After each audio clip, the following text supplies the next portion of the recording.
গতকাল ছিল father's day, আর এই মানুষটা সারা দিন রাত আমাদের জন্য খাটে, আমার জন্য এত কিছু করে, সবসময় আমাদের কথা চিন্তা করে।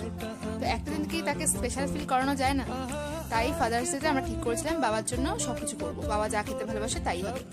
তো বাবা যা যা খেতে ভালোবাসে তাইতেই সারাদিন রান্না হয়েছে। সকালবেলা বাবা ভেজিটেবলস দিয়ে চাউমিন খেতে ভালোবাসে, তো সেটাই করেছিলাম। আর লাঞ্চে ছিল হচ্ছে কি 5 রকমের ভাজা, কচুরলতি, চিংড়ি মাছ দিয়ে চিংড়ি মাছ ভাপা। আর এই চিংড়ি মাছ ভাপার রেসিপিটা কিন্তু আমাদের চ্যানেলে অলরেডি আপলোড করা আছে। আর হচ্ছে 2 রকমের মাছ, আর শেষ পাতে বাঙালির প্রিয় আমদই।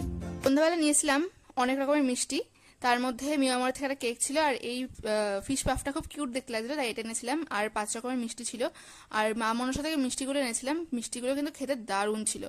বাবা মিষ্টি খেতে ভীষণ ভালোবাসে, তাই এত মিষ্টির আয়োজন।